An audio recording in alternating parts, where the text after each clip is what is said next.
Nous invitons sur scène Julien Grouès, General Manager France AWS.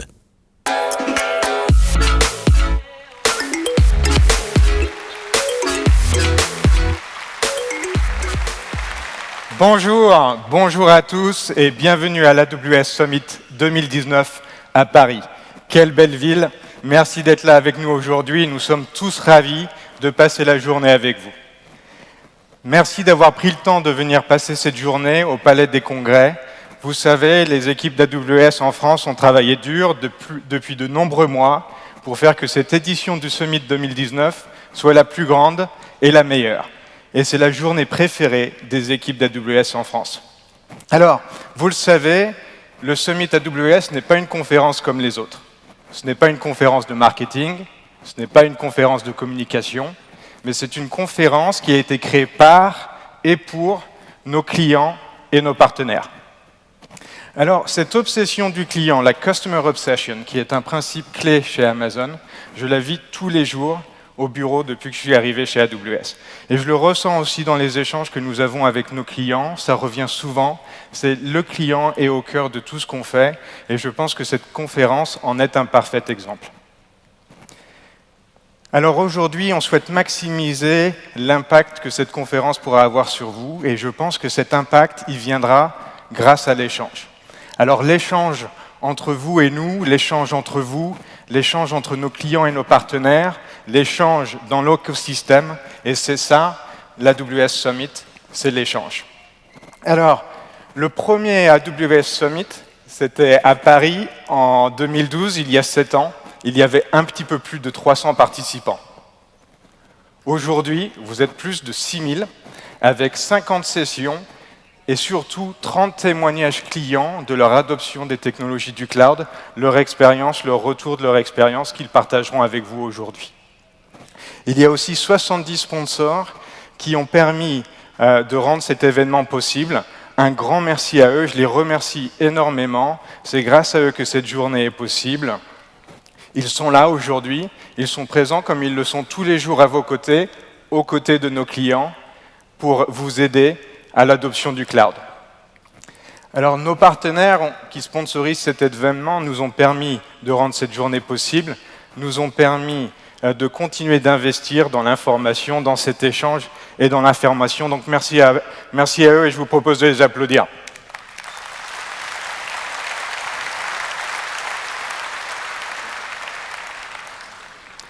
Alors, nous vous avons préparé une super journée avec, après la présentation de Adrian Cockcroft, vice-président d'AWS, qui est venu spécialement de Seattle pour être là avec vous aujourd'hui. Nous sommes ravis de l'accueillir un petit peu plus tard.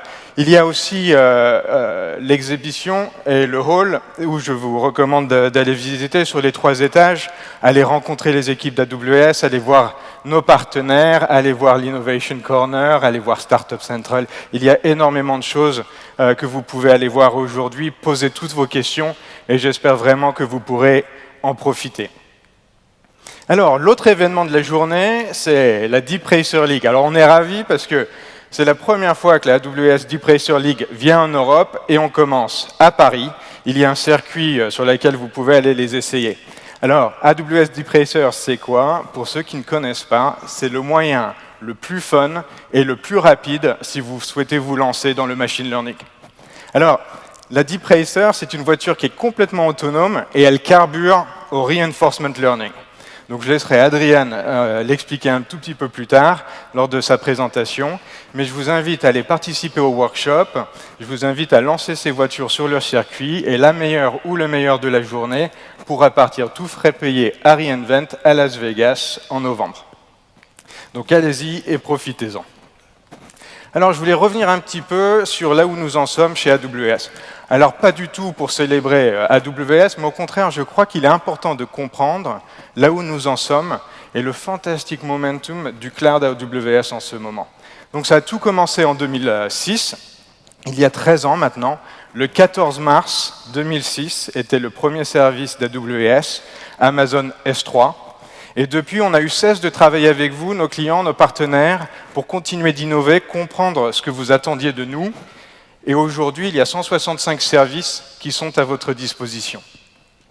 À la fin de Q4 2018, on a annoncé les résultats du dernier trimestre. Sur les trois derniers mois de l'année, nous avons réalisé un chiffre d'affaires de 7,4 milliards de dollars. Mais plus important que ça, ce sont les 45% de croissance par rapport à l'année précédente.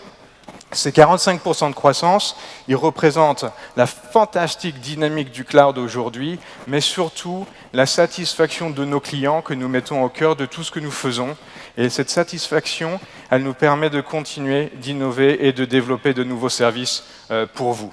Le cloud AWS continue de grandir et continue de grandir à une vitesse que peu auraient pu imaginer en 2006. Alors aujourd'hui, le cloud, c'est une affaire pour tous, c'est l'affaire de tous. Aujourd'hui, nous avons des dizaines de milliers de clients actifs sur la plateforme AWS en France. Alors au départ, le cloud AWS a plutôt été utilisé par les startups qui ont pu utiliser des technologies qui jusqu'à présent n'avaient été disponibles que pour les grands groupes. Et la mise à disposition de ces technologies a permis à des entreprises d'innover, comme Netflix avec le streaming de vidéos, de créer de nouveaux business models comme Airbnb et a permis à ces entreprises d'avoir une infrastructure qui grandisse en même temps que leur business. Et aujourd'hui, ça c'est toujours vrai.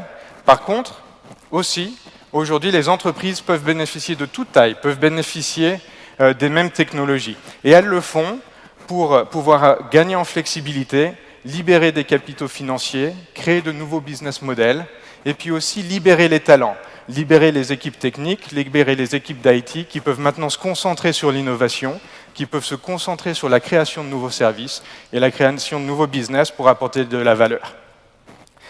Alors, c'est pour ça qu'aujourd'hui, en plus des startups, en plus des sociétés qui sont lancées dans le cloud dès le départ, plus de 80% du CAC 40 en France travaillent avec AWS, mais aussi les ETI, aussi les PME, et puis aussi les organismes du secteur public. Donc on vous remercie énormément pour cette confiance. On continue de travailler dur pour la mériter. On continue de travailler dur à vos côtés pour continuer d'innover et rendre les choses possibles. Alors, aujourd'hui, il y a aussi un grand nombre d'éditeurs d'applications et les plus dynamiques qui fonctionnent sur AWS. C'est vrai dans le monde et c'est particulièrement vrai en France. On a beaucoup parlé de eFront dernièrement dans la presse, la toute nouvelle unicorn française qui a développé une suite logicielle absolument indispensable pour les professionnels de l'investissement alternatif et qui fonctionne sur AWS. Mais aussi Dataiku, qui a lancé une plateforme de développement dans l'intelligence artificielle et le machine learning qui fonctionne sur AWS. C'est vrai dans les entreprises de toute taille, dans le jeu vidéo, que ce soit Gameloft ou Ubisoft, dans l'énergie, avec Engie ou EDF, dans le monde de la finance, avec Société Générale ou Euler Hermès, qui témoignera un petit peu plus tard, dans les télécoms, avec Orange ou Bouygues Télécom, avec les entreprises du secteur public comme SNCF ou Radio France. Donc aujourd'hui, le cloud, c'est vraiment une affaire pour tous, et on vous remercie énormément de travailler avec nous tous les jours pour continuer d'innover, pour continuer de créer des nouveaux business models. Alors, ma préoccupation, c'est toujours d'être plus proche de nos clients. Lorsqu'on vous rencontre, vous nous demandez de continuer avec nos partenaires, de vous aider à innover, à adopter le cloud, à migrer et à aller encore plus vite. Donc aujourd'hui, on continue de se développer pour être au plus proche de vous. Ça a commencé avec l'ouverture de la région France. On a fêté les 1 an de la région il y a quelques mois, en décembre 2018. Donc ça a commencé par l'ouverture de cette région, avec les 3 zones de disponibilité, comme vous le savez, un minimum de 3 data centers dans la région parisienne. Mais c'est aussi nos bureaux d'accompagnement, donc notre bureau à La Défense, notre bureau à Station F, les bureaux à Lyon, où nous irons la semaine prochaine, et on espère vous y revoir, mais aussi l'ouverture aujourd'hui de nouveaux bureaux à Toulouse et à Lille. Alors, 2 annonces de ce début de l'année sur lesquelles je souhaitais revenir aujourd'hui. La première, ce sont les services de VMware et de VMware Cloud dans la région de Paris qui sont disponibles et qui permettent à nos clients d'avoir un vrai cloud hybride. C'est-à-dire, ça permet de migrer vos machines virtuelles et vos VM sur le cloud AWS en quelques clics. Vous avez une continuité d'infrastructure et d'opération grâce à vSphere, et ça vous permet de transférer de vos data centers vers le cloud AWS. Donc nous sommes ravis d'avoir le service disponible sur la région de Paris et que vous puissiez en profiter. La deuxième, c'est la certification HDS. Ce certificat, qui nous a été livré par Bureau Veritas, permet à nos clients de stocker des données de santé sur AWS. Donc nous sommes ravis de pouvoir aussi vous offrir ce service aujourd'hui à Paris. Et finalement, je suis absolument ravi de vous annoncer un nouveau partenariat aujourd'hui, un partenariat avec Sciences Po, qui s'inscrit dans la lignée de notre préoccupation permanente d'être le moteur de la transformation numérique, de l'innovation digitale et d'aider à innover et à numériser dans les organismes du secteur privé. Alors je vous prie de bien vouloir accueillir sur scène Yann Algan pour parler avec moi du Lab d'innovation de Sciences Po. Yann, bonjour. Ça va, Yann? Alors Yann, merci beaucoup d'être avec nous aujourd'hui. Comment est née l'idée de cet Innovation Lab chez Sciences Po? Merci Julien, merci à tous. Nous sommes vraiment honorés et heureux de pouvoir travailler avec Amazon Web Services et de lancer ce Public Innovation Lab. L'école d'affaires publiques de Sciences Po forme les prochains leaders et décideurs en politique publique à trouver des solutions innovantes et inclusives, éthiques, aux plus grands défis de ce monde, dont la révolution technologique et digitale. Et précisément, l'idée de ce Public Innovation Lab est d'aider cette nouvelle génération à participer, à améliorer les services publics, en particulier dans leur transformation numérique, au service de tous, au service du bien commun. Super. Alors, en quoi le cloud permet de trouver des solutions innovantes et concrètes aux défis auxquels sont confrontés les organismes du secteur public en France aujourd'hui? C'est un véritable défi. Dans des temps de forte défiance vis-à-vis des services publics, vis-à-vis des experts, il était essentiel de former différemment les décideurs de politique publique. Il est essentiel de leur apprendre non pas seulement à prendre des décisions ou à écrire des rapports, mais à trouver des solutions concrètes pour améliorer la vie des citoyens.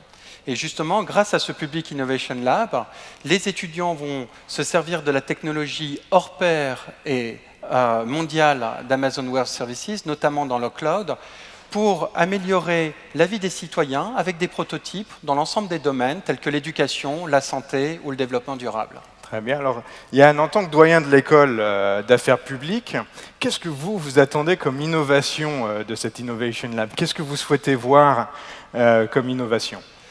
Alors, je pense deux innovations. La première, c'est de pouvoir voir émerger de ce partenariat des projets concrets, des prototypes qui ont un impact direct sur la vie des citoyens. Par exemple, cette année, les étudiants travaillent sur les questions du vieillissement, comment accompagner les seniors, sur la question de la mobilité urbaine et sur la question des Jeux Olympiques de 2024 qui puissent être soutenables et inclusifs. La deuxième grande mission de ce partenariat est aussi de pouvoir former différemment ces décideurs, une fois qu'ils seront en responsabilité, pour avoir une conception complètement différente de l'action publique. Super, Yann, un immense merci. Nous sommes ravis de cette collaboration avec Sciences Po pour aider à transformer et numériser le secteur public. Un grand merci pour votre partenariat et puis merci d'être venu avec nous ce matin. Merci, Yann. Au revoir.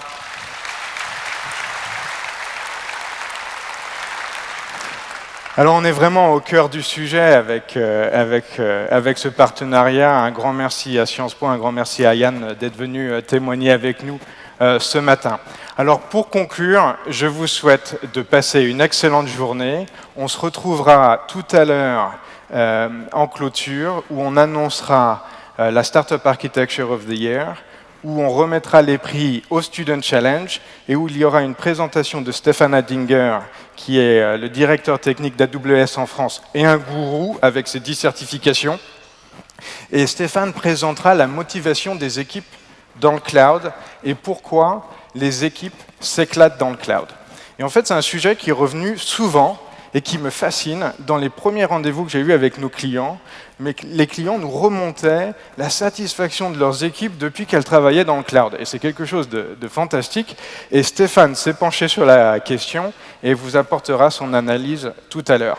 Et c'est sur ces mots que je souhaiterais conclure, c'est-à-dire éclatez-vous. Aujourd'hui, c'est une journée qui est faite pour ça. Échangez, allez rencontrer les startups, allez rencontrer les partenaires, les équipes d'AWS. Et puis sur ce, j'espère que vous allez continuer aussi de vous éclater dans votre travail, continuer d'innover, continuer de transformer, rêver plus grand. Et on se reverra tout à l'heure. Et je vous souhaite une excellente journée. Merci à tous d'être ici, merci d'être venus si nombreux.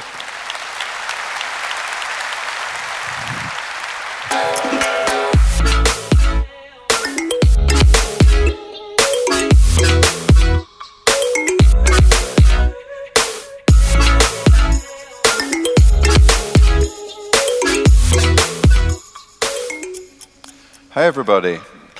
It's great to be here, great to see so many people. Well, about a decade ago, I started using AWS.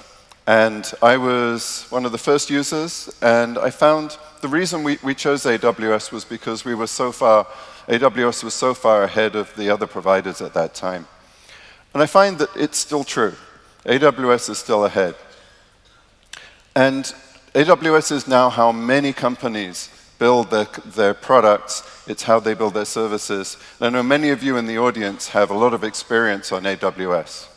And then maybe some of you, this is your first exposure to the products we have and the services. So this is an educational event. I think you should think about this event as a time to learn and to share. You should talk to your neighbors and the people sitting around you, the other people you meet in the conference. Discover ways that they've solved problems. Talk to the partners. Talk to the AWS people, particularly about the new products that that have come out recently. So, a huge amount of things to learn, but there's a lot going on. And we have a huge number of products now and services at AWS. So, it's the broadest and deepest platform for today's builders. We've got over 165 services in all of these different areas. I don't have time to cover everything today, but I'll be covering in depth some of these services, and I'll be bringing on some customers to show how we put these together to build solutions. And really what we're talking about is speeding up the rate at which you can innovate. We support rapid innovation for our customers. This all runs on a global infrastructure, and this is the first area where we really differentiate. We're now in 20 regions around the world, with 4 more coming. Obviously, we have Paris, but we have Milan, Cape Town, Bahrain, and Hong Kong on the way. In each of these regions, there are multiple availability zones, and each zone is a separate data center. And there are, think about around Paris. I know there were some big floods recently. Imagine if we put one building in Paris and we put it a little bit close to the River Seine and there was a flood. You would lose everything. What we have is 3 zones. They're in separate floodplains. They're on separate power grids. They're on separate internet connections. And there's all of these things that can go wrong. There's fire, flood. In some parts of the world, there's earthquakes, there's hurricanes, there's typhoons. All of these things can affect a building. But when we put in a region, we put in multiple data centers that are far enough apart to be safe, but close enough together that your data can be written synchronously to all of them. Right? So whenever you write data, using one of our database services like Aurora or DynamoDB or S3, the data is written across all 3 in a region. So, safe, and this is an architecture which the other providers sometimes just put one zone in a region, and then maybe they have a lot of regions, but you wouldn't be safe. You'd have to store things in multiple regions. So that's the approach we take. It gives you low latency replication. It's a very important architectural distinction. And then, of course, we have lots of different databases. twice as many as any other provider. And this gives us the ability to choose just the right way to solve your problem. We've moved on from the world where we tried to solve all database problems with a single database type that tried to do everything.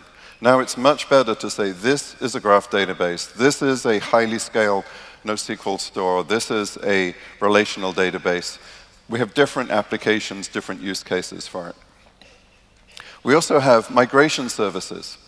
Now, when you're migrating from one system to another, typically it's not just one database, it's a collection of databases, and they move in groups.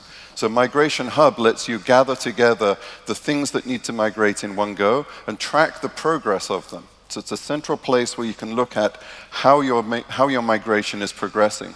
And it also includes partners, because not every migration is fully covered by the AWS database migration service. We have partners that do more specialized database migrations. So you can track all of the different things in one place. DMS is a very powerful tool. We've been using it and extending it for many years. It builds a way to take data out of one database and migrate it to the cloud in another database. But it also moves back and forth, because you don't just copy the data once. You're continuously updating. You have to maintain two databases side by side for a while. So it copies data back and forth. A decade ago, we had to hand build something like this when I was doing my first migration to the cloud. Now, it's a product that we keep extending, keep making better. It keeps covering more and more databases. And it also works to rewrite your queries from, say, Oracle to Postgres or SQL Server to MySQL, things like that. Lots of power there. If we look at storage, well, there are a lot of block stores out there, but S3 has just so many more options than anything else. We've been adding to it. We've been talking to customers. Customers say, here's another thing we need to do. We go, OK, we can figure out how to add that to S3. It's very powerful. And then we have lots of different kinds of file systems as well for high-performance computing, for supporting Windows workloads, all kinds of things there. And then data transfer, so many different ways to get data in and out of AWS using Snowball if you want to. So if you have a data center full of data, it's got a network which is just provisioned to be enough for that data center. If you then want to migrate petabytes of data to cloud, you don't want to provision a huge amount of network capacity for a short period of time. That's expensive. What we do is we ship Snowball disk arrays to you. You've put the data in those, and you ship those to the cloud. The data all turns up in S3. It's secure, it's quick, and we've been using this now for several years.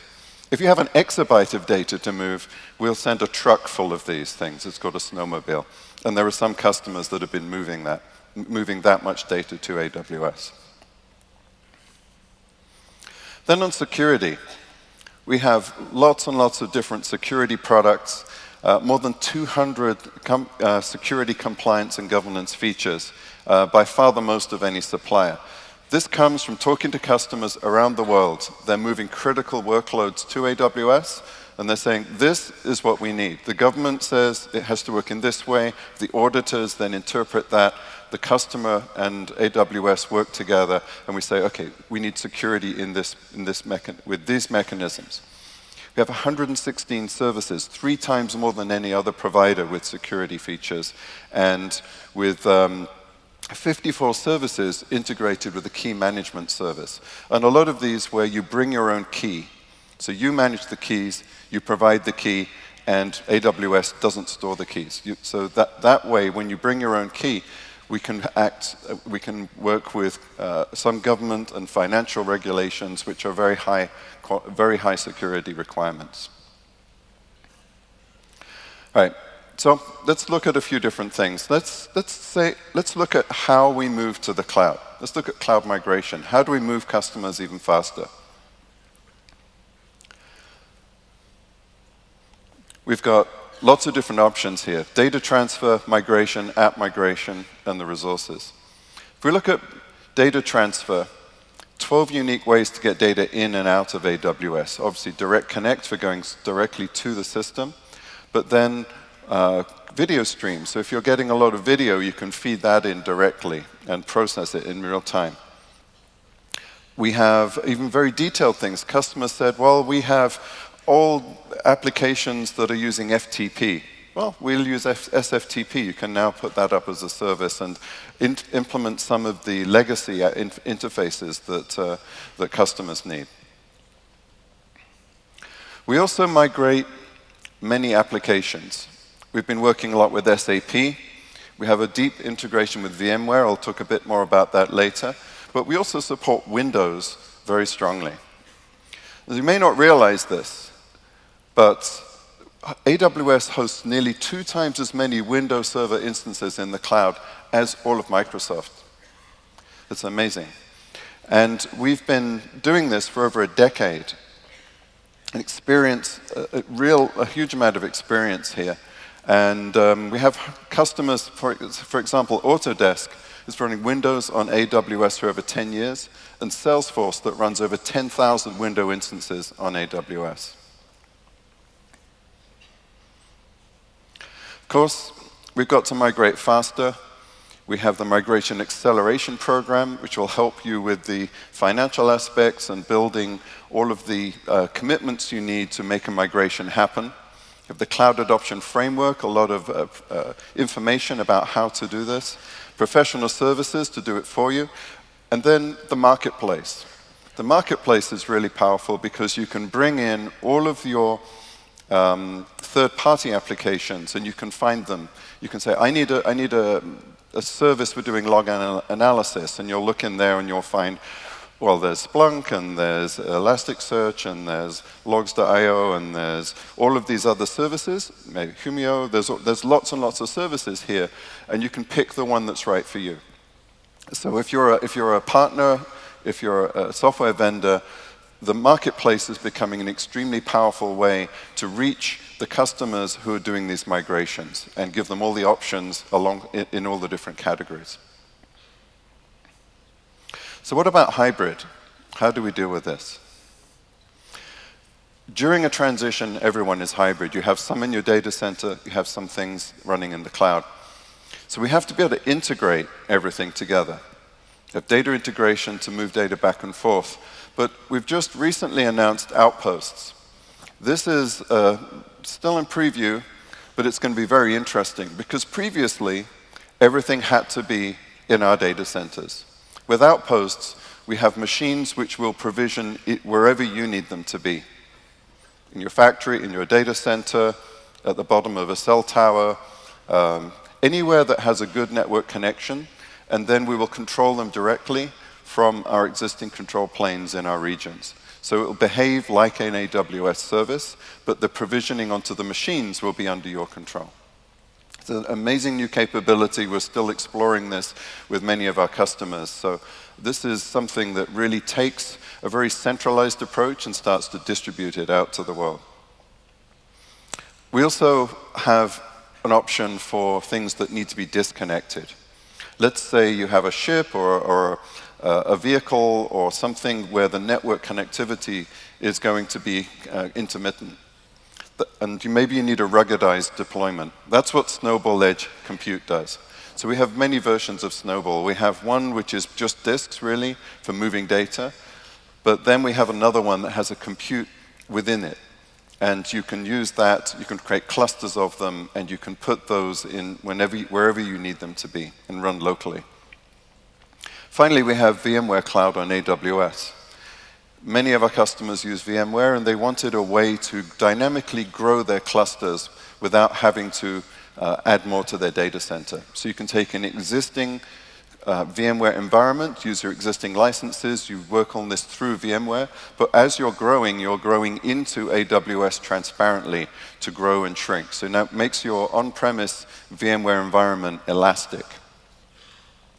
So this is a very powerful environment, and we're working very closely. It's a unique capability that we have with VMware, and we have a lot of momentum with it. So here in Paris, in fact, the Waste branch of Veolia, Global Leader Energy Resource Management, is working with us to move their VMware environment to AWS. So next, I'd like to bring up a customer who has been working on migration and has been doing a really good example of how to go through that migration.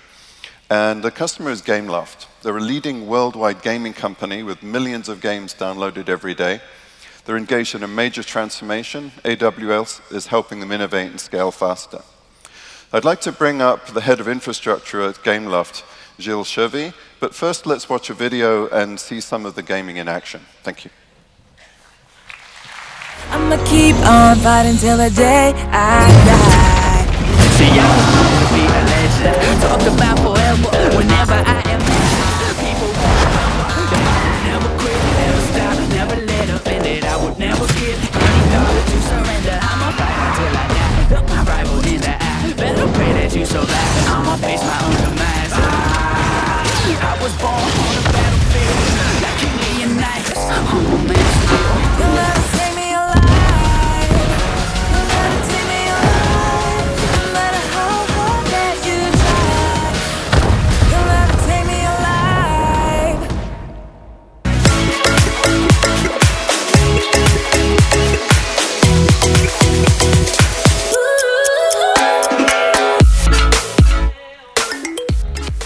Bonjour à tous. Allô, allô. Bonjour à tous. Gameloft est une société française, leader mondial du jeu vidéo. Nous employons 4600 collaborateurs partout dans le monde, dans 19 studios, avec un catalogue de jeux d'environ 190 titres. Notre mission consiste à fournir une expérience de jeu la meilleure possible aux plus de 100 millions de joueurs qui nous font confiance tous les mois. Donc, si vous avez fait sauter des minions pour attraper des bananes, si vous avez élevé des dragons tout mignons ou si vous avez fait des courses de supercar dans l'asphalte, c'est avec nous. Tous nos jeux, actuellement, ou la plupart de nos jeux, en fait, sont full online. Pourquoi? Historiquement, il y a pas mal d'années en arrière, vous achetiez un jeu, vous le téléchargiez, et vous jouiez tout seul dans votre coin. Pour offrir notre expérience de jeu au plus grand nombre, nous avons passé les jeux en mode freemium, c'est-à-dire que le téléchargement des jeux est devenu gratuit. Les smartphones sont devenus de plus en plus puissants. Ça nous a permis aussi de rajouter de l'expérience multijoueur, de la renforcer, de rajouter des expériences sociales, et aussi de plus en plus de compétition. Qui dit compétition dit aussi, malheureusement, tentative de tricherie. Ça nous a forcé, en fait, à prendre ce qui se passait sur le téléphone et à le copier sur les serveurs. Comme ça, en cas de détection d'anomalie, c'est la donnée du serveur qui fait foi, et on peut resynchroniser le téléphone dans de bonnes conditions. La conséquence, je vous l'ai dit au début, c'est que tous mes jeux sont absolument full online, et ça demande une infrastructure lourde. Une infrastructure lourde, capable de supporter des contraintes opérationnelles extrêmes. On est sur du jeu mobile, on est effectivement avec une population de plusieurs dizaines de millions de joueurs, centaines de millions de joueurs par mois. Qu'est-ce que nous avons fait pour adresser ce problème? Au début, nous avions quelques dizaines de serveurs dans quelques racks, dans un data center, dans notre data center principal à Montréal, et nous avons rajouté des serveurs, des racks, des serveurs, des racks. On a réussi à supporter le load. Premier problème, on a rempli la salle serveur. Dans ces cas-là, qu'est-ce qu'on fait? On trouve très très vite une autre salle serveur, et elle se remplit tout aussi vite. Premier problème. Les jeux devenant de plus en plus online, on s'est aussi aperçu que la qualité de service sur l'Asie commençait à être insuffisante. Ce qu'on a fait, évidemment, nous avons ouvert 2 nouveaux data centers, un pour la Chine continentale et un pour l'Asie. Et puis nous avons continué à supporter les besoins pour le business, rajouter du serveur, rajouter du serveur, rajouter du serveur. La première conséquence, vous la devinez tous, c'est l'argent. On a raqué beaucoup de serveurs, mais au final, qu'est-ce qu'on a raqué? La seconde conséquence, et celle-là elle est plus insidieuse, c'est sur les équipes. Les équipes avaient pour mission de créer une plateforme de gaming online que nos 19 studios pouvaient utiliser à volonté. Le problème, c'est qu'à force de courir avec cette croissance exponentielle, elles sont passées d'un mode créativité, innovation, développement d'une plateforme, à un mode maintenance et opération. De plus en plus, à tel point que c'est devenu l'enjeu principal, puisqu'il faut assurer la stabilité opérationnelle, il faut fournir toujours l'excellente expérience aux joueurs, et en plus, il faut assurer le lancement de nouveaux jeux. Le problème, c'est que certaines choses sont restées un petit peu en arrière et ça a créé de la dette technique. C'est là qu'intervient Amazon Web Services. C'est évidemment une solution qu'on ne pouvait pas tolérer très longtemps. Ce qu'on a fait, c'est qu'on a isolé la partie Game Server. La partie Game Server, c'est la partie où viennent se connecter les joueurs. On l'a sorti de notre infrastructure métal et on l'a transporté dans la région Nord-Virginie, en fait, d'AWS. Alors, ça s'est très bien passé. Ça s'est même si bien passé qu'on s'est dit, en Amérique du Sud, on a quand même des petits problèmes de latence, essayons. Ça a très bien marché aussi. Amazon, ensuite, a eu la bonne idée d'ouvrir une région à Paris. Cocorico, on s'est dit, allons-y. Surtout que si vous voyez le schéma, on ne servait pas forcément très bien non plus l'Europe. Et on a continué, et on a continué. Résultat, on a réussi à offloader chez Amazon. Les data centers ont commencé à se sentir mieux. Et on a retrouvé une solution qui était devenue beaucoup plus facilement manageable. Les bénéfices de ce genre de transition sont doubles. Tout le monde y gagne, en fait. Pour les joueurs, on vient de parler de la user experience. J'ai aussi expliqué qu'on avait coupé le monde en fait en 3 data centers, donc en 3 communautés. Donc un des avantages, c'est qu'en repassant dans le cloud, on arrive à réunifier ces communautés. On va retrouver une seule communauté mondiale pour chaque jeu. Pour Gameloft, on s'affranchit des problèmes et des questions de provisioning. On n'a plus besoin d'un devin pour essayer de deviner jusqu'où va aller le succès d'un jeu et quel hardware il va falloir pour le lancer. Et aussi, on va éviter d'acheter des dizaines, voire plus de serveurs pour pouvoir encaisser un pic de load au cas où celui-ci survient. Je ne l'ai pas dit tout à l'heure, mais on peut avoir de 5 à 50 fois le load habituel sur un jeu lors de certains événements, le lancement du jeu, les fêtes de Noël, des opérations marketing. Amazon propose aussi une grande palette d'instances. Chaque jeu, chez nous, a une empreinte serveur différente, et cette empreinte varie, puisqu'on met à jour nos jeux tous les mois et demi, tous les 2 mois à peu près, et donc on doit réévaluer en permanence les besoins en matériel, ce qui nous permet d'obtenir les performances les plus optimales pour un coût le plus optimal. Le cloud, ça n'est pas une surprise, améliore le time to market, mais ce qui est plus intéressant pour nous aussi, c'est au niveau des live ops. Ça nous permet réellement de modifier l'infrastructure à la demande, en fonction des besoins, en fonction du trafic, en fonction de certains événements. Et on peut, si on le souhaite, prendre nos game servers et, je ne sais pas, demain les déployer sur une nouvelle région, ponctuellement ou en permanence, en fonction des besoins. Pour les équipes, au final, c'est sympa parce qu'on a un retour de l'agilité. Elles retrouvent leur fonction première. Pour le business, c'est satisfaisant parce qu'on a de nouveau de l'accélération et on peut livrer les features plus vite et changer ce qu'il faut le plus vite possible pour pouvoir améliorer encore mieux l'expérience utilisateur. Et au final, la finance, n'oublions jamais la finance, retrouve une maîtrise des coûts. Last but not least is greener in the cloud. Je vous laisserai vérifier par vous-même sur Internet, mais en général, les cloud providers feront mieux que vous dans vos propres data centers. Aller dans le cloud, franchement, c'est un voyage pour lequel il vous faut un partenaire. Nous avons choisi Amazon, d'abord pour sa culture de l'innovation, ça matche très bien avec une société de jeux vidéo, et ensuite parce qu'on est égoïste et qu'on aime beaucoup leur capacité d'innovation. Nous sommes persuadés qu'Amazon sera capable de délivrer plus vite et mieux, et de faire mieux évoluer les services dont nous avons besoin pour faire rouler nos jeux maintenant et dans le futur. L'avantage, c'est que ça nous permet de nous recentrer sur notre métier. On préfère faire des beaux jeux plutôt que des beaux data centers. Puis je pense que vous préférez jouer à des beaux jeux plutôt qu'à des beaux data centers. Amazon, c'est aussi une super sandbox.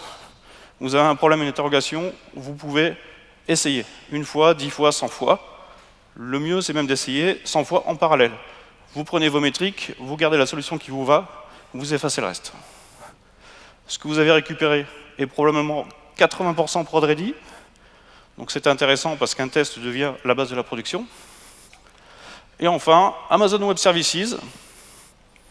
On travaille avec eux tous les jours. Ce ne sont pas juste des web services, ce sont aussi des équipes. Et nous discutons avec eux architecture, change management, transformation d'entreprise, comment mieux utiliser les partenaires, comment mieux faire du transfert de compétences vers les partenaires, des partenaires voilà, les équipes Gameloft. Et enfin, nous bénéficions d'un support 24/7, ce qui est indispensable pour nous. Je vous ai raconté le début de l'histoire. Maintenant, si vous voulez la suite, passez nous voir. Merci. Yeah. Thank you very much. Okay. Cheers. Well, that was really interesting, and I talked to many customers about their transformations. And a couple of things that you noticed as Gilles was talking, he talked a lot about getting the culture right and the ability to innovate, the right organizational structure. These are key things that I find a lot of people, the people that get this right, have the fastest transitions, have the most ability to innovate. But with everybody, as we're innovating, as we're working through things, we need the services, we need the capabilities, and we need the architecture. So now I'm going to talk a bit about microservices and the architectures we use for deploying innovative new applications. So if we look at the way we used to build systems, we used to build monolithic systems, and we did this because we were driven by the fact that our networks were slow, and the way that we built things had to be integrated to work efficiently. What's happened more recently is we have faster networks, we have faster machines, and we're able to break things into the right size components. The problem with a monolith is that if somebody is working to change one piece of it, they have to redeploy the whole thing. This disrupts everything. If you look at a microservice-based architecture, it moves at the pace that it needs to move. Some of the microservices update very infrequently. They're very stable. You get a more reliable system because of this. The innovation is happening in a small number of places in your architecture. Those places update as frequently as they need to. Also, if you think about bringing a new developer into this environment, if they need to learn everything about a monolith in order to modify it, it takes a long time. If they only need to know about what one microservice does, then they can modify it much more easily. So there's less work, it's easier to modify, and it lets people move much more quickly. So the microservice architecture is becoming much more common nowadays, and for all of the systems that people are building from scratch. But to do this, we need ways to deploy those microservices. So I'm going to talk about these three architectural principles around instances, containers, and around using Lambda. We have the broadest and deepest platform choice for instances, over 190 different instance types now. Too many to go through and list, but think about, I assume many of you have a data center. Think about talking to somebody that runs your data center and saying, I have something that I think I'd like to play around with to see how well it works. I need a machine with 12 terabytes of memory for a weekend, a week. It's not a great conversation. I don't think you'll have many people that have, terabytes of memory machines lying around. Or I need a GPU with a lot of power. In fact, I need 100 GPUs. No, these kinds of conversations don't work well in a data center environment. You don't have the ability to just spin up on demand the latest systems at whatever scale you need. This is a huge problem if you're trying to move quickly. But we have all of these different types, and we'll talk a bit more about these later. But you may want the fastest processor type on Intel, or you may decide you want to slow things down to cost optimize and benchmark to see if the AMD instance types are a little lower cost work well for you, or if you can use ARM-based processors, which we announced recently, which give a 45% cost reduction for the same memory footprint, if you're not so CPU intensive. All of these different options are available. So that's instances. The way we typically package our applications nowadays is in containers. And we'll have a look at a few different ways we have to deploy those. The Elastic Container Service, ECS, is an extremely powerful system that underlies a lot of the things that AWS build. Think of this as a single control plane that runs in a region that deploys an enormous number of containers. It's got all kinds of capabilities, but basically you pick your instance, whatever type you want, and then we deploy containers into it for you. We manage those instances for you. So a lot of flexibility here. The scale that we run at and the availability and the security here is extremely high. And it can deploy the biggest systems. If you don't want to have to pick the instance directly, you just want to run a container, then Fargate is becoming very useful, very popular. No clusters to manage, seamless scaling. You can choose just the right amount of CPU and memory for your container. So it lets you shrink things to fit. Fargate is really running on top of ECS. It's another way of accessing the ECS control plane and APIs. That's how it's managed. It's, again, huge scalability, very low overhead. Typically, if you don't want to think about containers at all, use Fargate. You just want to run something. But this doesn't meet everybody's needs. We also support EKS for Kubernetes. This is very interesting developer APIs here. It's expanding very quickly. There's a lot of innovation happening. There's a big open source community that we're part of.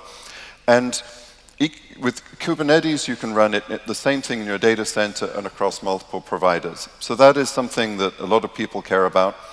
And we've been running, most of the Kubernetes in the world runs on AWS overall, but also our EKS service is growing extremely fast. We've been working with some of the largest Kubernetes deployments, the largest single instance, largest cluster sizes, and some of the biggest customer deployments of Kubernetes are now running on EKS. So it's a very powerful system, but you have to think about what version of EKS you're running. There's a lot more complexity to managing Kubernetes overall. So we're trying to optimize and automate as much of that as we can, but it's still a lot more to think about than ECS or Fargate. So we'll be using both of these to serve different needs as we go forward. Customers doing a lot of things with containers. For example, Radio France.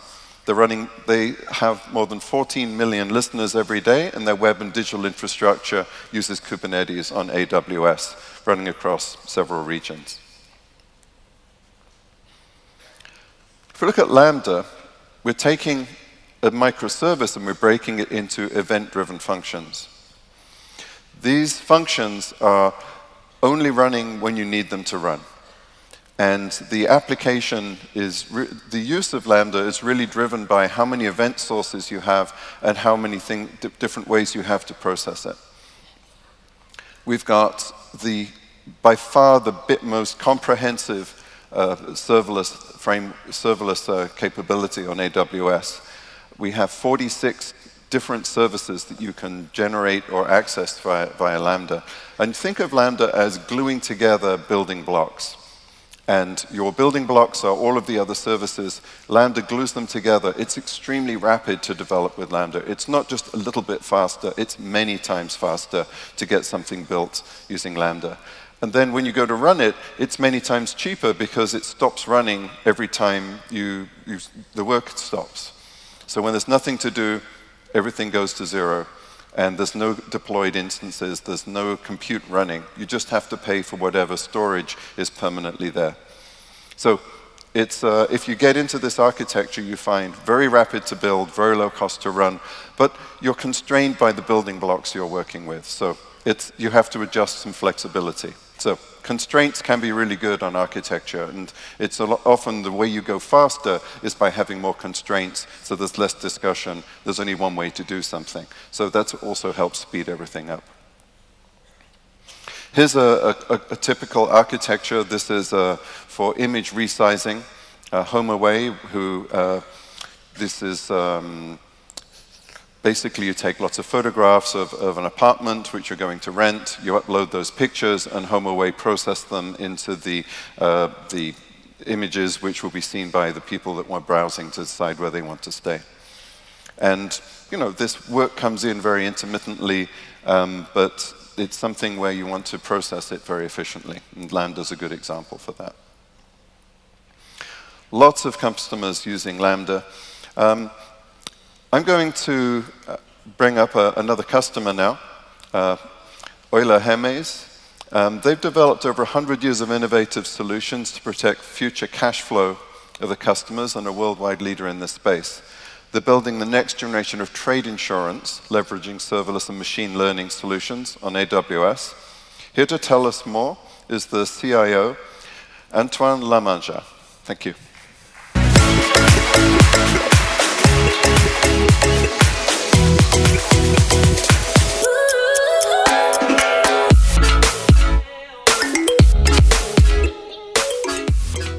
Bonjour à tous, je suis Antoine Larmanja, je suis le CIO de Euler Hermes.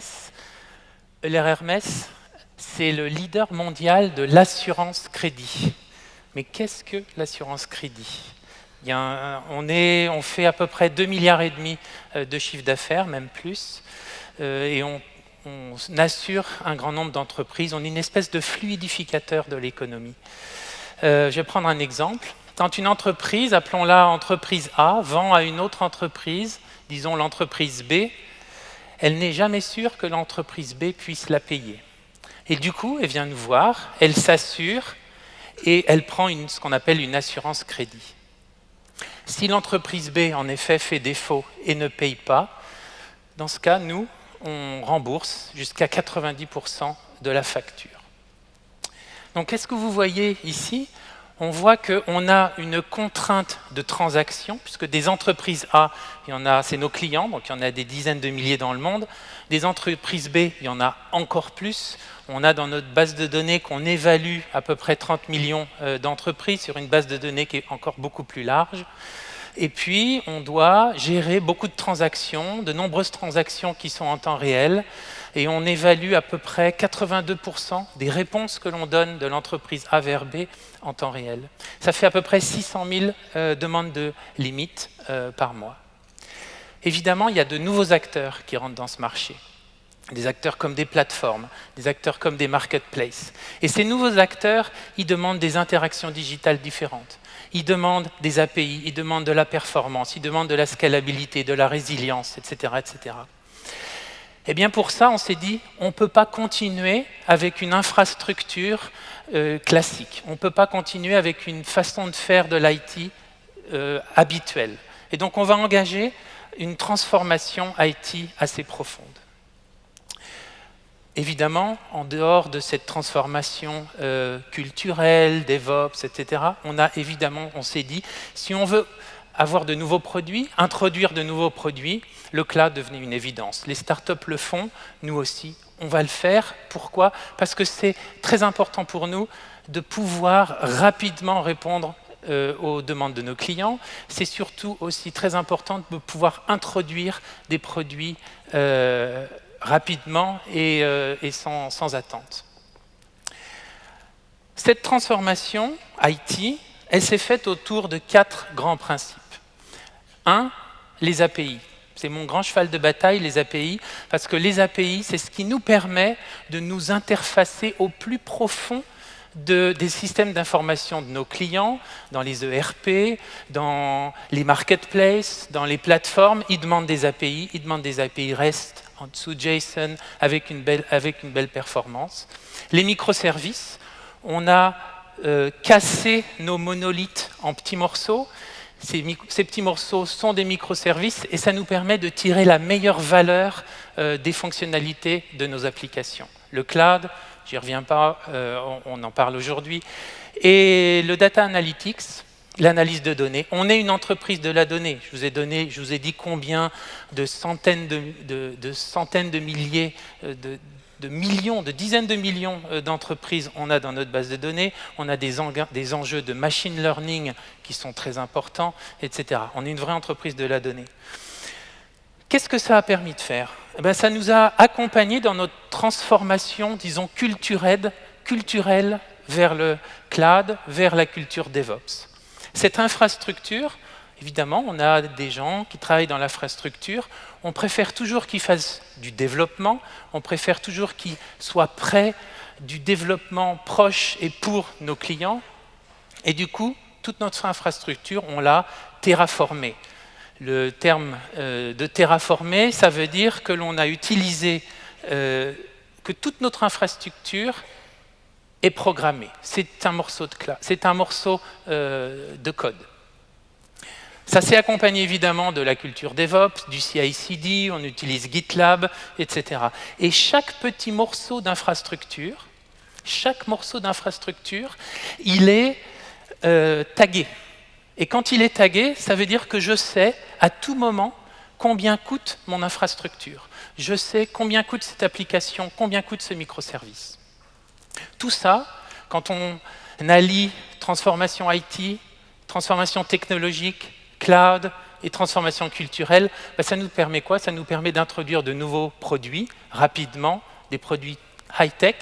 Donc on a 2 produits phares qu'on a introduits récemment. Un, Single Invoice Cover, c'est une assurance à la transaction. 2, ma caution en ligne, c'est une expérience digitale end-to-end pour faire du cautionnement. Et puis tous les mois, on s'intègre avec de nouvelles plateformes, de nouvelles marketplaces, et on introduit également, on va introduire prochainement un nouveau portail client. Alors comment on a fait? Comment on a implémenté AWS? Eh bien, on a eu des choix assez tranchés. On s'est dit, on va être serverless first. Quand on peut faire du serverless, on fait du serverless. Ensuite, on passe à des containers. Ces containers, on ne les manage pas.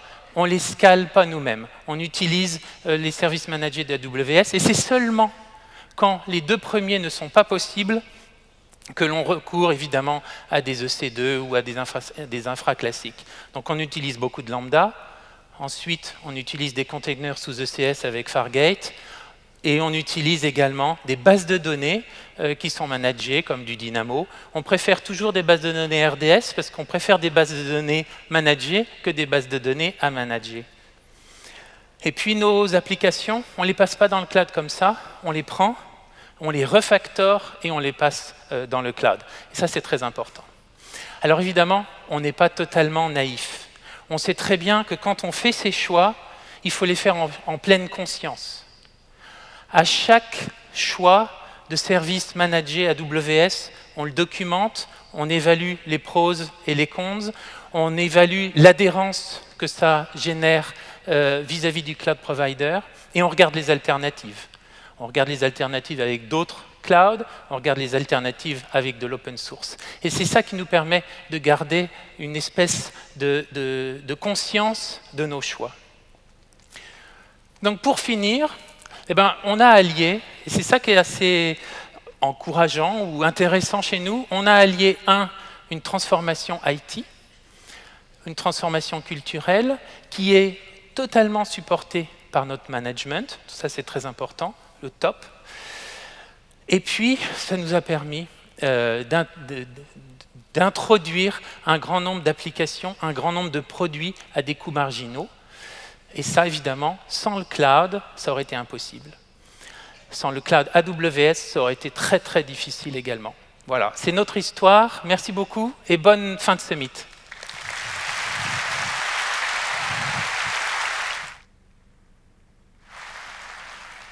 Thank you very much.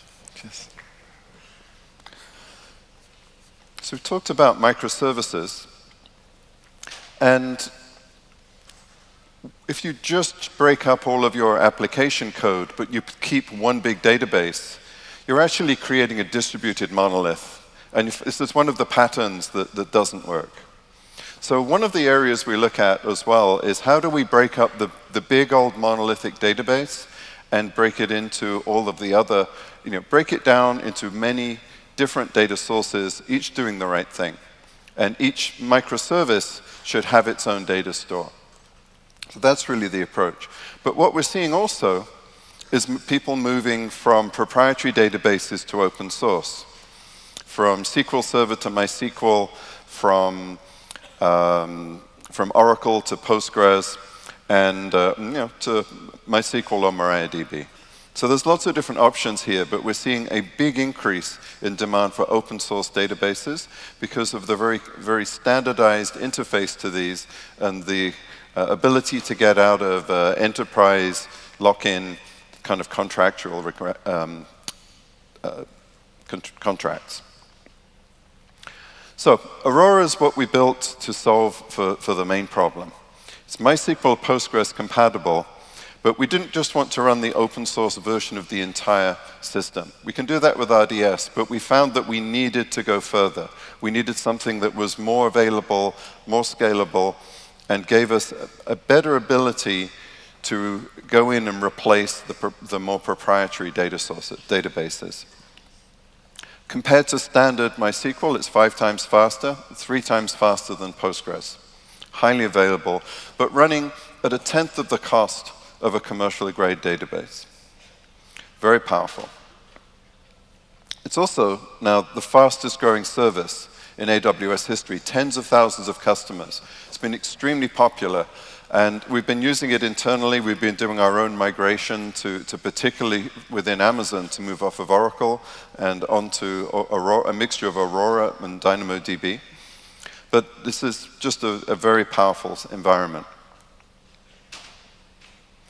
But we have this big selection of databases, because you might want to use things in memory with Elasticache.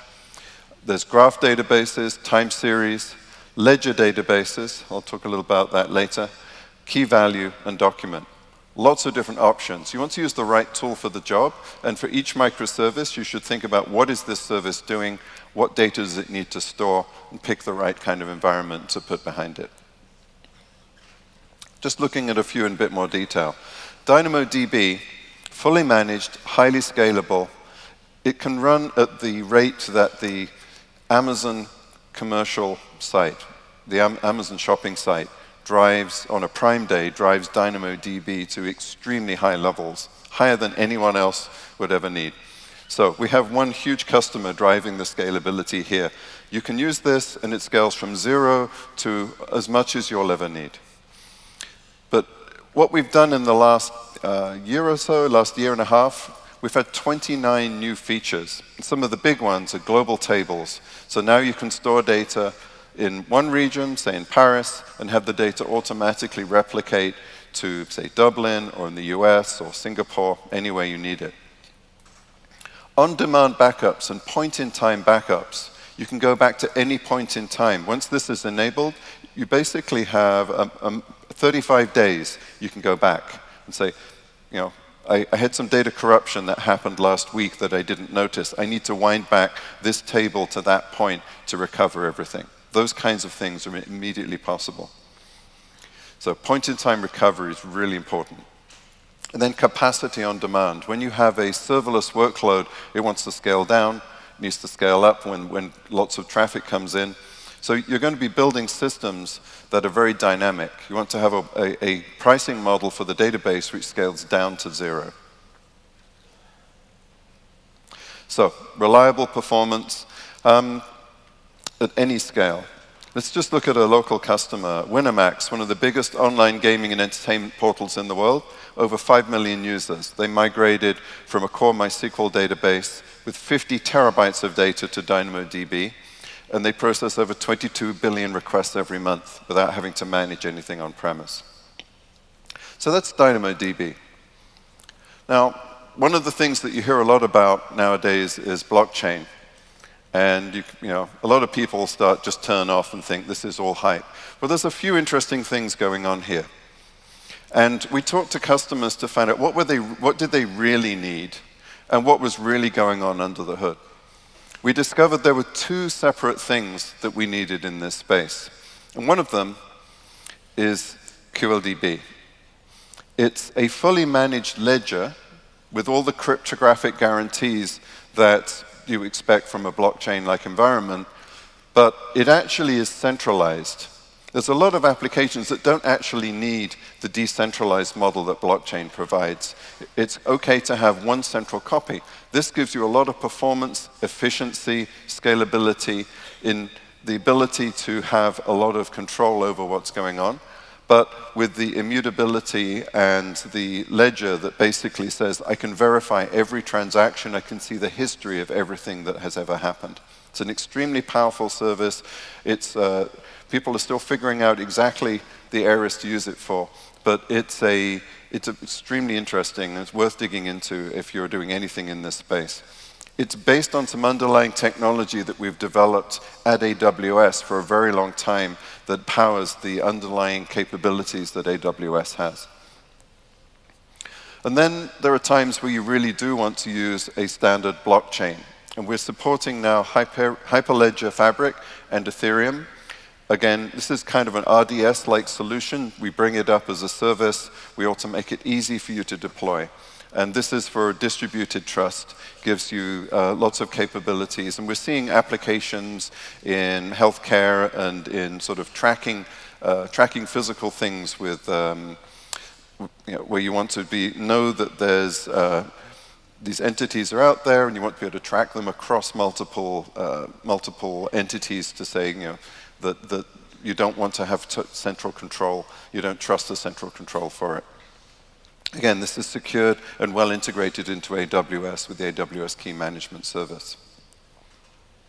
So this is the moment for database freedom, and we're giving you lots of capabilities now to move off of your existing systems into just the right kind of service to support your data needs.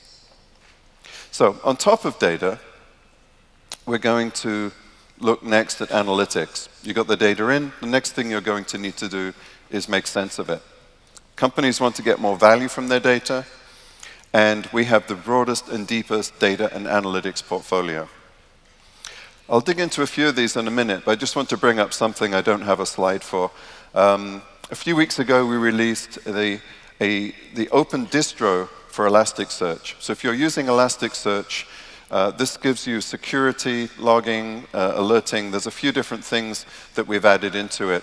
So worth taking a look at, and a series of open source extensions to Elasticsearch, which add some really interesting capabilities. I'm going to talk a bit about Redshift, though. This is how you pull data in from lots of different sources. It gets you ability to run highly structured queries, the kind of queries you're going to run over and over again very efficiently. Also, if you've been using Redshift for a while, you'll realize in the last year or so, we've just been working on tuning it up. So without doing anything, you're just running your normal queries, you're using Redshift. We've had some very high level of speed up and product enhancements in the last year. So it's if you looked at it a while ago and weren't using it, worth taking another look. And if you have been using it, you've just been seeing it getting better and better over the last year or two. Now, we have a lot of options for real-time streaming. You want to pull in video streams directly. There's a huge amount of video data out there now. There's video cameras everywhere. This data comes in. You need to be able to process it. You need to be able to feed it, store it somewhere. And we have that capability. Then there's data streams and a data fire hose for bringing it into the data store, and all kinds of analytics you'll want to perform on that. We recently also added managed streaming for Kafka. We're getting a lot of interest in this. Many of you run Kafka clusters. They're a pain to run sometimes. We'll take that from you and make it easier to run Kafka. But what we also see is customers building cloud-based data lakes. And the key thing here is that most of the data lives in S3. It gives you durability, security, cross-region replication, the ability to do insights directly into the data, and the most ways of getting data in and processing it. And you never run out of disk space. One of the problems with a data center is someone saying, yep, I need another 10 terabytes, or I need another petabyte, and you have to go and find some disks. S3, you'll never run out of space. And if you look at how you build a data lake, there's a lot of work to be done. You've got to set up storage, move data in, cleanse it, prepare the data. And then you've got to set up security compliance policies for who can access which kind of data, and to build some data provenance into the system, and then make that available for analytics. What we saw was that many of our customers were doing this, and they were all started doing it in roughly the same way. So we decided that the right thing to do was build this one time and get you an easy way to create this. So we have this, it's called AWS Lake Formation. We announced it a few months ago. It basically wraps up this whole process of creating a data lake for you, sets everything up, and works with best practices. So now you can just simplify the whole creation of your data lake from beginning to end. In particular, a lot of customers were skipping things like the security policies across multiple services and the ability to plug in lots of different types of insights and different types of analysis tools. All of those things come out of the box. It's all set up, and it's all very easy to do now. So this is how it works. You pull in data from relational databases or NoSQL databases. It gives you the ability to, there's a way to crawl the source data, do ETL data prep. Obviously, there's a data catalog. You can set up all your security and access control. You've got your storage, and then you can use Athena, Redshift, or EMR to process this data. Okay, very powerful, made it really easy for everyone to do. Okay, so next I'm going to bring on another customer to sort of bridge between analytics and machine learning. This is Florian Duetto of Data Haiku. So thank you very much.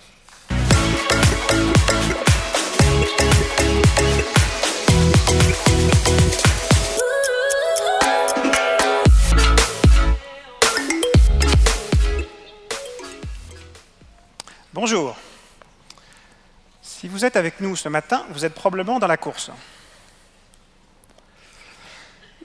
12% des entreprises pensent qu'elles trouvent effectivement de la valeur dans l'analytique, dans la construction de modèles, dans l'AI. Ça veut dire que 88% des entreprises n'y trouvent pas encore de valeur. Alors on va faire un petit sondage. Levez la main si vous pensez que vous êtes du bon côté de la barrière.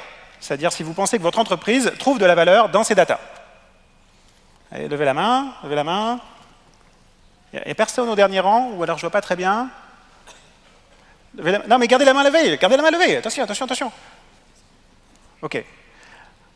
J'ai l'impression qu'on est quand même à plus de 10%. On est à plus de 10%?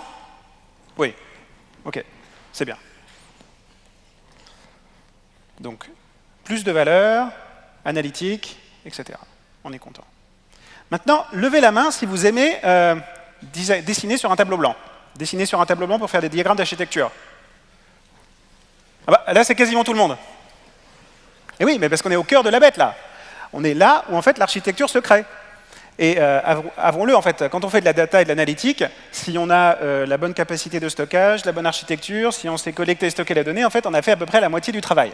Hein, avouons-le, c'est vrai. Donc on est plutôt bien placé. Et Amazon, dans les dernières années, en fait, a créé ce portefeuille de plus d'une centaine de services qui permet à nous, tous les jours, en fait, de développer et de construire les AI de demain sur un tableau blanc. Mais le hic, c'est que ce n'est pas suffisant. Parce que je pense fondamentalement qu'il y a un enjeu qui est très fort. Il ne suffit pas de développer. En fait, il y a un enjeu qui est fort pour mettre toutes ces applications en contexte, pour comprendre quels sont les enjeux métiers, et qu'il y a plus de jus de cerveau en fait, à mettre dans les 10 prochaines années sur la conception, la création et la compréhension du contexte métier des applications d'intelligence artificielle que dans le développement pur d'architecture. Chez nos clients matures, ce qu'on observe, c'est que pour chaque data engineer, il y a environ 2 data scientists. Et pour 2 data scientists, il y a à peu près 10 analystes. Okay. Donc il y a ces ratios-là, 10 analystes. Et si on se met à l'échelle d'une vraie entreprise, en fait, il n'y a pas 10 analystes, en fait. Dans une entreprise de 10 000 personnes, bon, c'est à peu près, suivant les industries, c'est à 2 à 5% des employés qui sont effectivement des analystes. Donc on peut imaginer 500 analystes. Dans le monde, il y a 20 millions de personnes qui sont des analystes d'un type ou d'un autre. Des analystes quantitatifs, des analystes marketing, des analystes de vente, des analystes logistiques. Donc 20 millions, c'est à peu près la même taille que la population de développeurs, tous métiers confondus. Et donc l'enjeu des entreprises, c'est comment faire travailler ces 500 analystes avec 50 data scientists, peut-être aussi 20 à 50 data architectes, alors que c'est des gens qui n'ont pas forcément l'habitude de travailler ensemble. Peut-être même qu'ils ne s'aiment pas. Peut-être même qu'ils n'aiment pas travailler ensemble. Donc comment faire? Il y a un enjeu à la fois d'architecture et d'infrastructure. Quelle taille de serveur? Comment faire passer tout ça à l'échelle? Que faire si jamais un analyste se met à tout charger en mémoire et explose la taille d'un serveur? Mais donc quel montant de RAM mettre sur mes serveurs? C'est une bonne question. Et il y a aussi un enjeu de management qui est comment se comprendre qu'est-ce qui est en production et qu'est-ce qui ne l'est pas. Comment être sûr qu'il n'y a pas de travail dupliqué.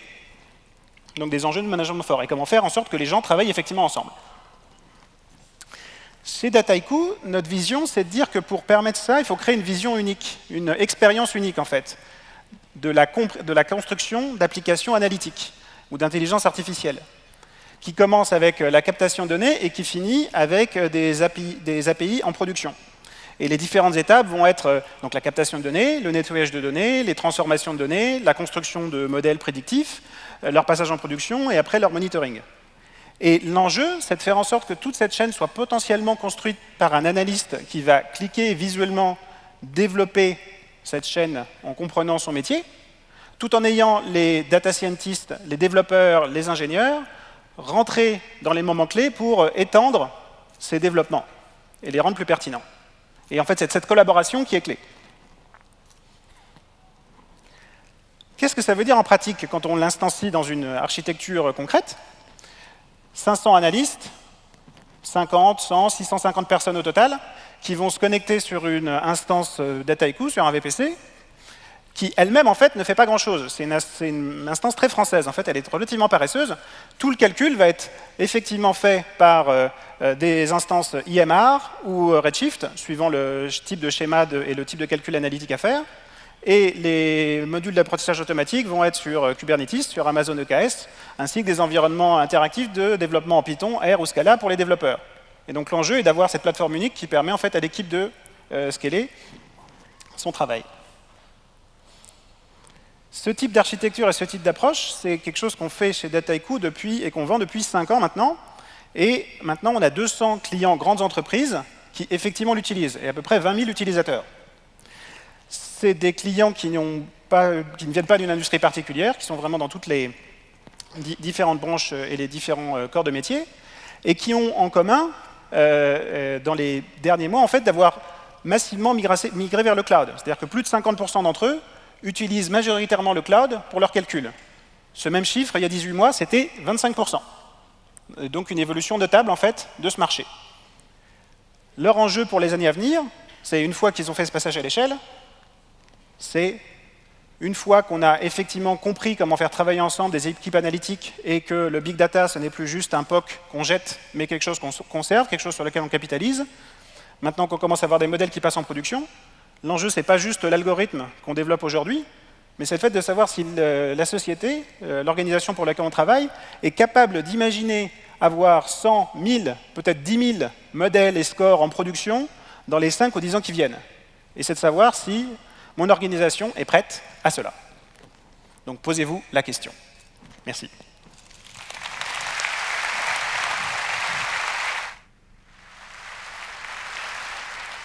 Thank you very much.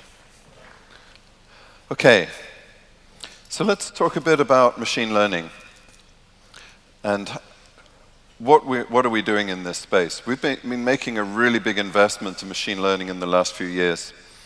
And this is what we're really trying to do, put machine learning in the hands of every developer and data scientist. Not just the machine learning researchers, but really make it available to everybody to use. A long history of this at Amazon. Personalized recommendations, going back a long way. A lot of fulfillment automation, inventory management is also run using machine learning. We're running drones for drone delivery, obviously the Alexa for voice interactions, and then more recently, Amazon Go. You may not have seen this, but it's a store with no checkout line. There's video watching you in the store. It sees what you pick off the shelf. You walk out, and it charges you for the things that it saw you pick up. So it's great for grabbing lunch and not getting stuck in a line when you're trying to run out of the building and get to your next meeting. So if you're ever in Seattle, or there's a few of them around, worth trying out. So this is now coming across industry in a very, very broad way. There's so many use cases here. For example, let's just pick out a local company, Aramis Auto, an online car sales platform that sells a car in France every 5 minutes. They put a 300 terabyte data lake on AWS, and they use machine learning to assess users' purchasing behavior and estimate car prices in real time. But it only took them 5 days to create and integrate a serverless real-time data pipeline and improve their conversion rate by 20%. So that's the kind of thing that we're seeing across industry. So let's look at all the different layers. We've got 3 layers to this stack. machine learning frameworks and infrastructure at the bottom, a set of services in the middle, and then AI services on top that package very specific things. So let's dig in a little bit. At the bottom layer, we have infrastructure. To really run machine learning, what has really enabled it in the last few years has been the availability of GPUs and the incredible power of these.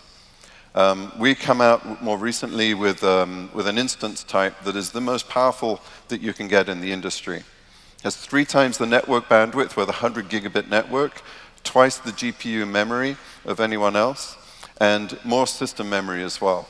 So for running the biggest jobs and the most powerful GPU capability. But we don't just use these in ones, we use clusters of them. So it's a big power. You need access to a lot of them. The thing that's interesting here, if you've got a scalable system, then you can get an answer as soon as you like. Right? If you've got something that's going to take 10 days to process on one GPU instance, and you run 10 of them, you can get it in 1 day. If you run 100 of them, you can get it in a few hours. So you can get an answer very soon, but the cost of getting that answer is the same. This is what's really different about cloud, because you're getting 10 CPU days of capacity, and it doesn't really matter to us whether you get it in a few hours or over a few days. It costs the same, you just get an answer quicker. It's a very, very powerful concept that is really doesn't apply to more of a data center environment where you're usually queuing up your job to run on a fixed size cluster that is going to be completely busy and waiting for, you spend days waiting for the job to start even. So, moving up one more level. We've got all these different frameworks. We've got TensorFlow, MXNet, PyTorch, and other interfaces that are a little less common. And then interfaces using Gluon and Keras. These are higher level constructs that people use to build specific algorithms. One of the things here, MXNet tends to be used for some specific workloads, which are the very largest ones. It's the most scalable, most efficient. We have some of the biggest workloads in-house. We support some of the largest customers in terms of their demands for processing enormous amounts of data and training the biggest models in the most scalable way. We find a lot of use of MXNet in that environment, because if you can train something that's a large, expensive model in a fraction of the time, it saves you money directly. So quite a few people convert their models to MXNet for solving the largest problems. But what we do see is TensorFlow as where most people start. It's got the most support, the most training, and the most capability. Most people know how to use it. So this is, and many people are running workloads which are relatively small to medium sized, particularly when they're starting out.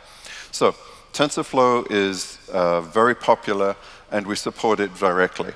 In fact, 85% of all TensorFlow workloads in the cloud run on AWS. Many customers here. So we looked at this and we said, well, actually, we can speed this up. We want to make TensorFlow scale better. So we worked on it to make better scaling efficiency.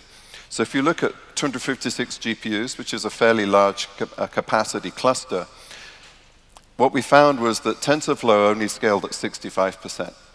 And we worked on it, we tuned it up, we used some of the techniques we'd learned from MXNet, which does scale much better on this size of system, to get better efficiency with TensorFlow. We recently did a benchmark with MXNet with 2,500 GPUs, so just to give you a sort of a scale, there's a lot more capability here. But still, this gives you much better efficiency for these medium to large workloads, which we're seeing a lot of, kind of the sweet spot for a lot of customers. But that's training. Turns out training is only a small amount of the work that you do. If you think about something like the Alexa service, we train it to understand what people are saying, but most of the work is interpreting what people actually said. And inference is driving most of the cost in machine learning. Once you get beyond just playing around and trying something out, and you get to a real production workload at scale. So almost all the work goes to inference. So we've been working on providing a couple of different ways of dealing with this. One is elastic inference. You can provision GPUs on a machine. So this takes a GPU and attaches it to an instance and just get the amount you need to do it. And then we also have a chip that we're working on called AWS Inferentia. It's a machine learning inference chip, incredibly powerful. It's going to reduce the costs greatly, and that'll be coming out later this year.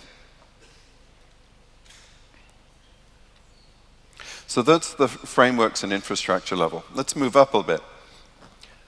There's a lot of buzzwords here, a lot of different things that you need to remember, but if there's only one thing you remember, it's SageMaker. So if you're using SageMaker from AWS, it will include the latest infrastructure and frameworks, it will support the latest GPUs, and it will have the latest algorithms in it. So this gives us our umbrella brand, if you like. So there's too much to track, and it's too confusing if you're actually trying to accumulate all of these different technologies piecemeal. So we bundled it together into SageMaker as the development environment that supports everything you're going to need in this space. And it's moving very rapidly. We're adding features, we're adding capabilities to it continuously. So what does SageMaker give you? Pre-built notebooks for common problems, fast and accurate data labeling with ground truth is a big important area. You may have heard people say that data science is 80% cleaning up the data and 20% analytics. It's the same for machine learning. It's 80% cleaning up the data and making sure you have the right data and it's labeled correctly, and 20% of the time is spent actually actually building the models and producing the system. So very important stage. We've optimized the algorithms. You get really good speed ups, sometimes 10 times faster on SageMaker for the same algorithm that you'd be using if you just built it yourself. This is because we're able to pipeline the algorithms together. Many times these algorithms go together in stages. We can do it by leaving the data inside the GPU rather than shuffling it in and out for each stage. So when you fuse the algorithms together, you get really good speed ups. So a lot of the optimization capability here, and then also optimizing it to scale horizontally on larger numbers of GPUs. And then we have reinforcement learning, fully managed ability to use some of the latest algorithms that are really at the bleeding edge of machine learning. So then you want to train your model. We have one-click training and then optimization. When you're picking your model, there's different parameters you can tweak. And you want to be able to discover those and have the system automatically optimize itself for the particular data set that you're training on. Call that hyperparameter optimization. And then deployment, one-click deployment. Say, okay, I need to put this out somewhere and have it actually process, do the inference, have the applications running on it that are going to give me my business value. And then this is fully managed as auto scaling, health checks, automatic handling of any node failures, and security checks. So the whole system now isn't just deploying one instance, it's deploying to an auto-scaled environment, containerized, and you're getting whatever capability you actually need to run your workload. And this gives you a huge amount of savings as you're putting your system together. I have more than 10,000 customers using SageMaker. It's one of the most popular products and one of the leading ways that people do artificial intelligence and machine learning today. Just pick up a local example. Paris-based Tarkett has provided flooring and surface solutions since the 1880s. That's not 1980s, that's over 100 years. They've been using SageMaker to help business-to-business customers purchase the most suitable flooring products for offices based on a single image. They use SageMaker to classify thousands of images, trained a model to predict the best flooring solutions for these data points in just 2 hours. So even the oldest businesses can find uses for machine learning and very quickly build something that improves their business value and makes them more valuable to their customers. So that's what you do if you're building something from scratch. But we have all of these other services on top that make it easier. So the third level. Let's look at a few of these. For vision, this is so common now. What is in this picture? It's a dog, a ball, some grass. This works on images, it works on video. And then we have Textract. If you have images of text, we don't just scan every word on there and tell you, with optical character recognition. We understand the structure of the document. We find that there are columns, there's tables. We can pull all of these different things out and make sense of it. It's a very powerful tool that goes a long way beyond what you traditionally be getting from character recognition. Then there's speech and language. If you think about what Alexa is, it understands speech and it talks. We've taken all of those components and provided them to you as services, so you can build your own equivalent. Polly is for speaking. You can give it lots of different languages. You can give it male and female voices, children's voices. You can make it whisper. You can have all kinds of controls. And we have different dialects and languages support. All the time, we're adding more and more languages. We also have transcribe. If you have this talk or any talk that you want to get a quick transcription, we've been using this for generating blog posts where we do an interview, we feed the interview into transcribe, that generates the outline of a blog post with a few more edits, we're done. It's a very quick way of working. You can just access it from the console to try it out. Very powerful tool. Translate. Obviously, many more language pairs coming up. We have 20 different languages, and the language pairs are adding all the time. So if you don't see the one you want, wait another month or so, we'll probably have that one coming, or let us know any language pairs that you think we need to add. So once you've got the text, you need to understand what's in it. Comprehend will give you sentiment analysis, tell you what entities are in there, find key phrases, tell you what language is in, what the topics are. And then for very specific cases, there's a lot of medical information out there. So Comprehend Medical really understands medical terms and the structure of medical documents. So it's a huge area that's growing for us, and we want to build a product that was just focused on that one area. And then Lex is how you build chatbots, and it's kind of the core of an Alexa-like service. If you want to build, say, an application which you can converse to, maybe a mobile application or something specific and embedded in some other capability that you're constructing. A couple of new services that we came out with recently, Forecast and Personalize. This is driven by the same kind of algorithms that you see on the Amazon retail site. Forecast is used for forecasting all of the different sales and things like that you want to deal with. You have time series data. Maybe you can use it for forecasting capacity requirements. And then Personalize gives you the ability to take a data set and personalize it for each customer, the most basic building blocks here. Now, to figure out how to use all of these things, we have a machine learning university. We've got lots and lots of training data and lots of training materials here that you can pick up on and get certified on as well as a specialty. We have a solutions lab. The solutions lab gives you, it's an online service, gives you the ability to do brainstorming, custom modeling, training, and also to work side by side with Amazon experts to build your own machine learning tools. We've done quite a lot of these right now. If you see some of the demos at reInvent, some of those were built jointly with customers and AWS experts.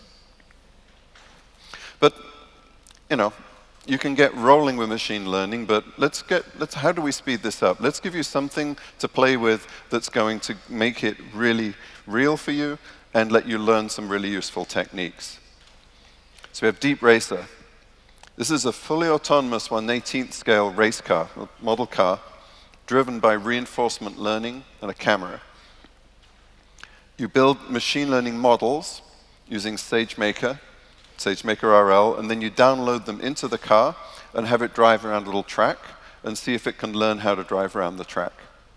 And this is what we found is that when we have a group of customers come to do this, after they leave this, it's fun to play with, it's fun to run around the track, but you learn how to use SageMaker, you learn how to use reinforcement learning, you learn that you have to clean up your data on the way in, you learn all the things that go wrong, you learn a lot of the patterns you need to learn to do reinforcement learning and machine learning in production.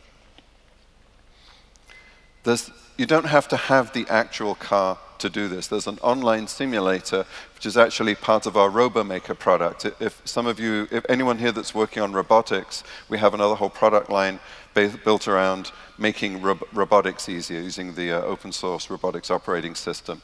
The guts of that is actually hiding deep inside the Deep Racer. And then we've got a racing league to show you what's going on here. Actually, we're going to show a video. Is it time for the video? Let's show you the video of this, and then I'll explain the league. Hello everyone, I'm Ryan Marine. These are 1/18th scale RC cars that are fully autonomous thanks to reinforcement learning.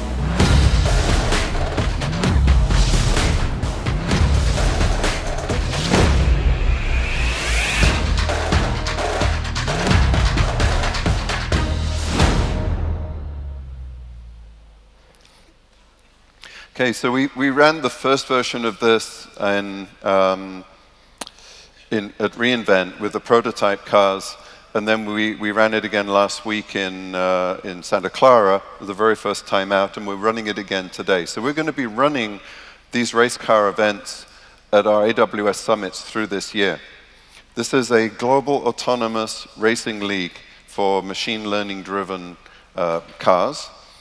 You build a model, you're going to race it at the summit. The winners of each race are going to compete in a championship cup and get a free ticket to reInvent. So that's excellent. This is a really interesting idea. So I think you'll find that it's a very powerful way for people to engage with the system. The Deep Racer itself is available on Amazon. You can order one. You can play around with them yourself. We're providing them for this event, but it's something, you know, it's an area where you can play with your children. You can. We're seeing a lot of interest from schools. I think robotics in general is a very powerful way for people to engage with technology. It's very real, and a lot of people relate to a robot, and then they understand they have to develop the intelligence for the robot to do something, and then it's mobile, it behaves. And the Deep Racer is a very nice model robot that you can program with a lot of capability. It has an extremely powerful Intel GPU in it, Intel-based GPU in it, which can run local models much better than if you tried to build this yourself. So, excellent opportunity to go play with this. So, if you want to find out more about machine learning, ml.aws is the URL you go to. Lots of capabilities there to start off from. Now let's look at the edge. Data's coming from all these edge devices. Lots of connected devices, billions of them. But working with these is challenging. Right? You've got laws of physics, laws of economics, laws of the land, lots of things driving this space. Collecting and analyzing data, also a big problem. Well, AWS is the most complete platform for IoT. Data services, device software, control devices, the whole thing goes around. We have Greengrass for embedding on the devices itself, FreeRTOS, the open source operating system for things that are too small to run Linux. And then lots of ways of managing these devices and analytics and event handling. There's an awful lot going on here. You may have seen last week we announced a very large deal with Volkswagen to work across their entire factory production line. So if you want to find out more about that, go read the press release. But there's a lot happening in IoT. Seeing this in all kinds of industries. French example again, Soitec, a Grenoble company, leader in innovative semiconductor design and manufacturing, used AWS IoT to improve the production of semiconductor materials and reduce the cost of production by 10 times. So again, lots of places where you can optimize what you're doing. Here's another example. I'm originally from England. We have these double-decker buses. Vantage Power is working with the London Transport Authority on all the buses that are driving around in London. There's a mandate for buses to convert to electric power. We're seeing this all around the world now. We're seeing a move to electric power. And they're having to roll out new buses over the next few years, which are primarily electric driven. But the lifetime of the buses needs to be managed, and they're trying to come up with models where, they don't know enough about the long-term lifespan of the battery packs and things like that. So what Vantage is doing is building a very powerful system for real-time monitoring of everything going on inside the buses, and then using machine learning models to optimize the battery usage, the battery consumption, figuring out how high should you charge it for optimal battery lifetime, and all the different routes. So an enormous amount of optimization in a very critical area that's expanding. And this is happening, this kind of thing is happening across many industries now. Very interesting play. So lots of different data streams here. You can see on this really brings everything together. We've got serverless data ingestion. There are times when the buses aren't running. Why do you have machines running when the buses aren't running, right? And there's times, during rush hour, the buses are all out. So you want to have just the capacity you need. IoT analytics to process it, Fargate for some long-running services that we're building here, and then machine learning using SageMaker to build the capabilities in here. So all the different things come together, and this is kind of what a modern application looks like nowadays. So that's pretty much it. AWS is how all these different companies build their services. It's how people figure out how they're going to innovate faster, right? Speeding up innovation is what everyone needs. That's what we're all working on with you. And I hope you can go out to the rest of the conference today. Next up, there's some sessions, and then lunch, and then afternoon, there'll be a lot more sessions. So please go and talk to the partners, talk to each other, and have a great time and build on AWS. Thank you very much.